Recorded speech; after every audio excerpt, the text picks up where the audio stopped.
But this Make America Great Again hat is just as maddening and frustrating and triggering for me to look at as a KKK hood. Like, that is the type of hatred that his policies represent. And until we can have common ground and understanding about that it's that triggering, we're going to continue to have problems. So the kid at the center of the MAGA hat controversy has spoken. As far as standing there, I had every right to do so. In hindsight, I wish we could have walked away. Tough spot for all involved. The president used the situation, however, to his advantage, tweeting, "Nick Salmon and the students of Covington have become symbols of fake news and how evil it can be." The president chose to take sides, to divide. The question for him is why? And the bigger question is what needs to happen here? Let's debate. Angela Rye and Andre Bauer. It's good to have you on the show, Andre, first time. Angela, always a pleasure. Thanks, Chris. Angela, how do you see what matters here? Well, there are a number of sides to every story. People say there are two sides and then there's the truth. And I think that this is so much deeper than that. We're, of course, just on the other side of celebrating Dr. King's holiday. And it's so unfortunate that in 2019, this country couldn't be more divided. I have to tell you that there are a number of us that when we see what happened, some deem it as an altercation, some deem it as a standoff.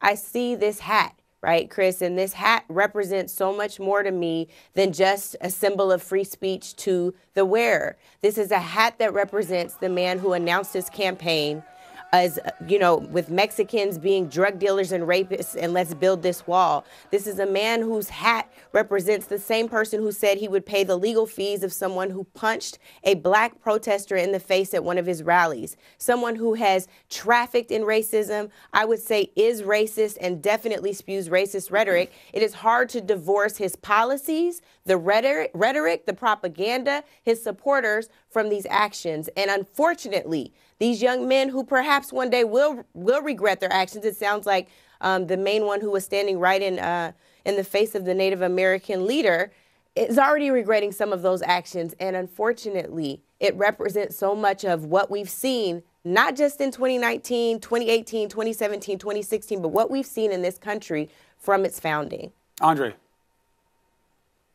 Well, Chris, like any story, depending on who's narrating it, depends on whose side you would take. I will say, as a different perspective, Nathan Phillips, I think, probably diffused this situation, which could have gotten to a much more difficult situation where it could have been a physical altercation. I don't understand why the parents or the teachers didn't remove these students immediately. Had I been there and those had been my children, I would have immediately moved them from what I think was a hostile situation that could have escalated quite quickly. And after looking at the tape, to me, seems like, well, Nathan Phillips may have gotten a little too close to the children, and the children should have backed off as well. At the end of the day, he did get between the two of them, and I actually think that could have very well saved what would have been a much bigger and unfortunate situation. Yeah, by all accounts, people were going after Phillips and saying he changed his story, whatever. What he perceived in terms of what this could mean for him, you have to separate from what actions he took. And yes, he walked up to the kids. I agree with what you're saying there. By most accounts, Andre, they were trying to defuse. And look, there was no violence, thank God. There was not anything more ugly than what we get to see in this video. So take that as a win in an area of lots of losses. But Angela, then we have this. The president comes out and speaks on this. Not Steve King. Not Steve King. Won't say anything about Steve King's message. Nothing. Even on MLK weekend, nothing. But he does come out and say this, clearly takes a side, takes a shot at the media and something more. You think it's just him defending his hat? What does this mean to you? No, it's so interesting, Chris, right? Like, we think about the time when Barack Obama was criticized so heavily for the beer summit between the police officer and Henry Louis Gates, who we know is a legend and was in his own home, right? A beer summit just to bring two sides together. And once again, this president is demonizing one side, and really not one side. He's demonizing the media, which, of course, we know is his favorite enemy to pick on, and then also taking the side against this Native American. We have to remember what was actually happening at that time, and that was an Indigenous Peoples March. That has somehow been forgotten in all of this. He had every right to be there, too. He had every right to stand his ground. I should probably pick another term. We know what that means nowadays. But at the end of the day, right? At the end of the day, it's so interesting that instead of using this platform as commander-in-chief to bring people together, to figure out how to end some of this rhetoric, some of these challenges, some of the greatest conflict of our time, he's again choosing sides and doubling down on some of the, again, the most hateful rhetoric, bigotry, xenophobia that we've seen in years. Why jump on this, Andre? Why try to bring these kids to the White House? The facts are unclear about whether they were invited, maybe after the shutdown, whatever it is. Why jump on this and ignore Steve King? Well, first off, Angela and I are good friends, and I find myself usually on the other side, but I agree with her. I think the president missed what would have been a better opportunity to take the high ground for both sides and say, look, you know, we need to come together on such a special occasion like Dr. Martin Luther King's birthday and day. We should have, in fact, found the high ground for both sides. Unfortunately, nothing happened, but we need to be kinder to one another. And so I think it was a missed opportunity. Why does he never But I think do that that? he didn't know how. I think the president continues to feel like, as so many Republicans do, the media overwhelmingly tends to favor the other side, and he continues to feel like it's a beatdown every day in the media, just as he was falsely accused just a few short days before that. And so I think he felt much like these young people had been treated falsely accused of what? Unfortunately, the same way, and I think he took their side. What was he falsely accused of?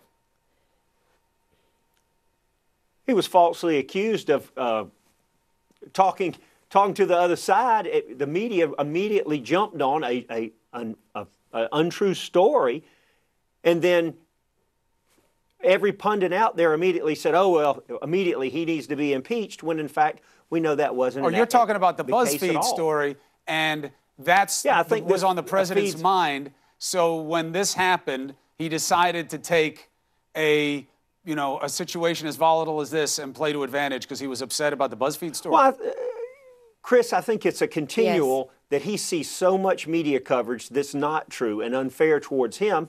And so when he sees this happen to other people, he understands what they're dealing with when immediately these people are accused of something. I hear the argument. It's just so hard to accept, Angela, because I've never seen a man in elected office, let alone the presidency, dissemble, divide, misstate, and lie as often as this president has. So the idea that he's offended by things that aren't accurate, it's a little hard to believe.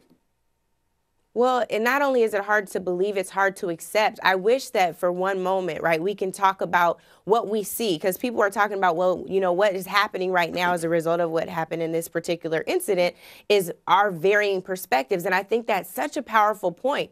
Like, forget Donald Trump for a moment and just think about the symbol of that red hat.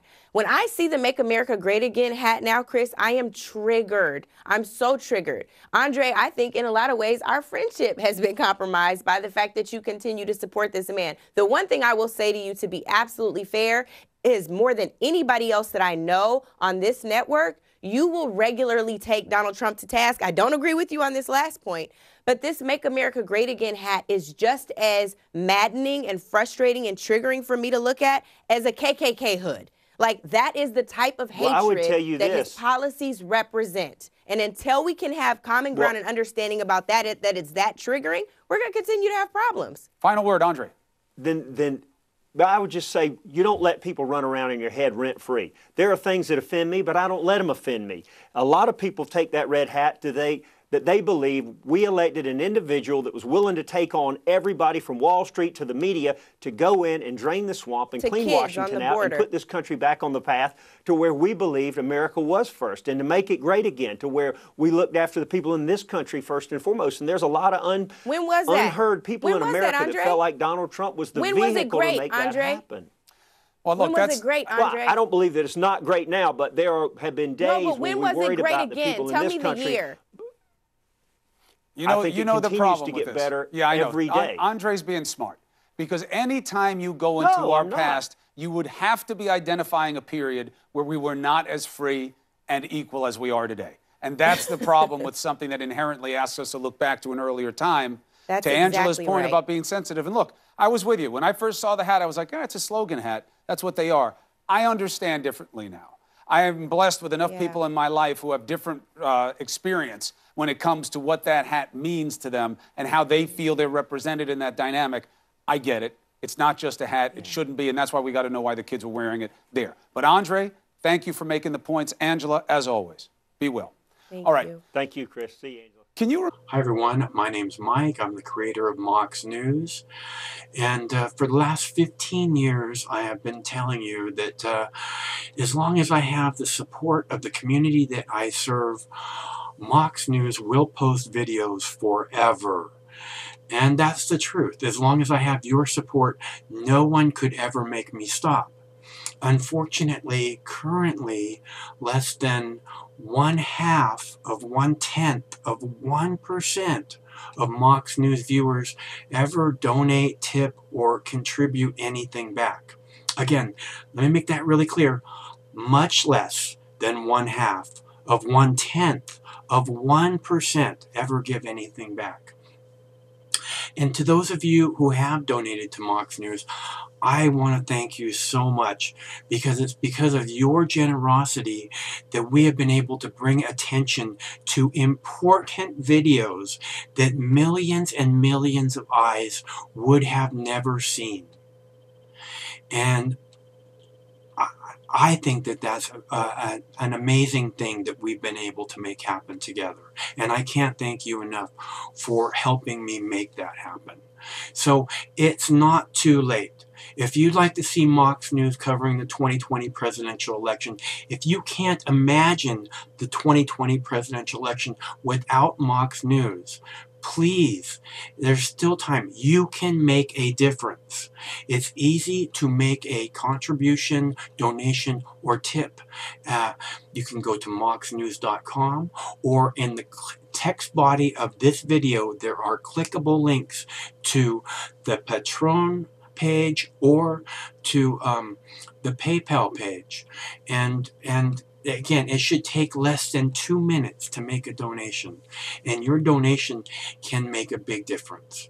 So I thank you all. Stay cool. One of these days this war is going to end, and it would be awesome if Mox News could be there to celebrate that day with you.